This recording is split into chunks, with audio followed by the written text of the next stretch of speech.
thank you for having me. I am thrilled out of my mind. And I was telling the producer that I have loved my Southern living, and I've got the newest issue on my kitchen table. Okay. I'm at home, not much longer, but I'm at home in Knoxville, Tennessee. It has been a lot of work, but I felt like I had it in me years ago. I thought, I know I've got a book in me. And I'll just tell you, I wanted to tell every horrible thing I ever did in the 80s. And my literary agent, who is a doll, said, You're not Joan Crawford yet, Leanne. Let's do this first, a funny essay to get people to know who Leanne Morgan is, and then maybe a cookbook. And then let's talk about all the horrible things you did in the 80s. But in this book, it's me smoking behind a dumpster, said, at the University of Tennessee, making horrible decisions. I did, being from a farming community of 500 people and wanting to be in show business. I feel like I just say, what in the world? All the time I found myself saying, what in the world?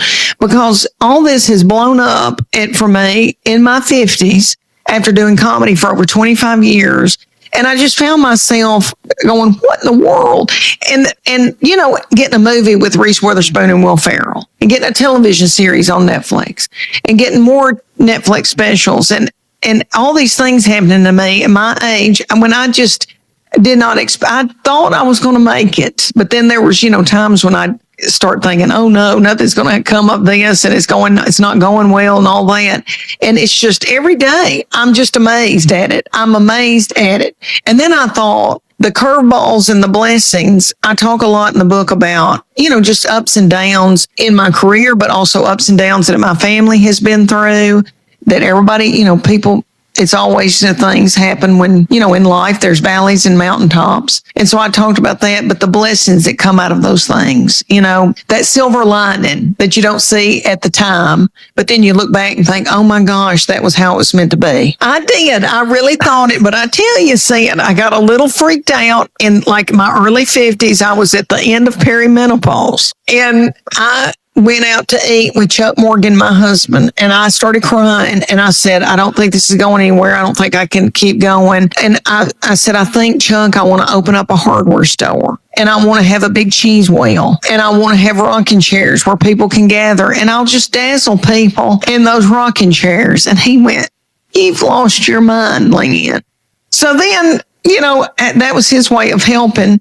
So after that, I thought, okay, I'm going to give it one more shot. And I swear, when things blew up, I was just about to give up and go to work somewhere. I thought maybe pop popcorn at a NASCAR track. I thought that'd sound fun, or Target in the bedding. I really did. I thought, I've got to do something, because I've always had a side hustle. I came from people that had farming people, but had a business, a meat processing plant. We did everybody's deer and hogs and beef.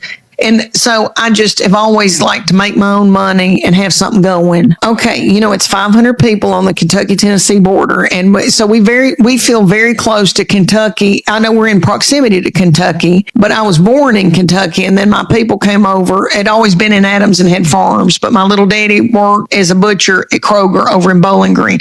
But anyway, Adams was a Church of Christ, a Baptist, and a Methodist church. Everybody went to church. It was a lot of older people that had, for generations, families have lived there that have farmed on both sides, like my people. Yeah, little churches, little bitty churches with 50 people, maybe 100. But everybody, I'm not kidding, took care of their crops and went to church. That's what we did, and went to ball games. To our little bitty high school that was Future Farmers of America, Home Economics. They really, we had some college, pre-college courses, not many, because they knew we were all going to get out and farm. A lot of people did. But now it's, farming's like big farmers that have taken over, like they lease little farms from people. And so you could tell a lot of old people died off and now it's younger people, because the housing, everybody needs housing. These houses have kind of gotten run down,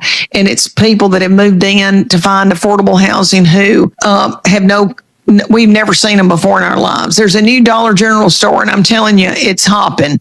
And every time I go home and I go to the Dollar General, it's a good one. every time I go, I think, who are these people? And my little mom and daddy will say, we have no idea who they are. So there's certain families that have been there, for generations, and my family, one of them, but it's a lot of new people, but not as much farming going on. Still farming, but big farmers lease everybody else's land. Oh yeah, I've got my little mom and daddy. We've got a farm. We still have our farm. We lease it out to the Baggetts, who I went to high school with, probably made out with a couple of them. They all grow dark fire tobacco, alfalfa, soybeans, corn.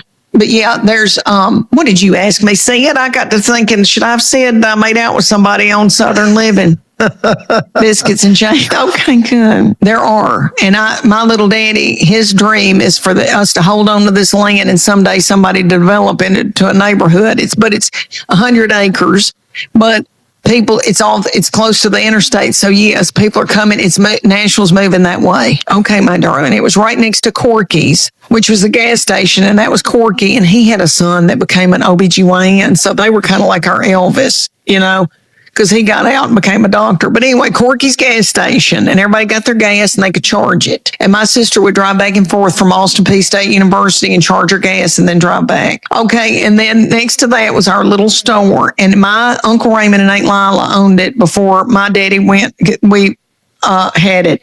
And you walk in, and it was tiny, and there was a little office, but there was one conveyor belt, thing, and a cash register, and there was one little tiny aisle of paper products that I loved, and I would get in there and just write and scribble in that paper. And then there was a candy aisle, and then canned goods and Daddy's and bread on the right, and then Daddy had the meat, cutting meat, and the your hamburger meat and all that in the back. And then behind that was they would store the Tab, Coca-Colas, all of that, toilet paper. We would get these big boxes in that held toilet paper, and I would play in them, like it was a playhouse, had a ball. And they would, they'd go back there and eat lunch or whatever.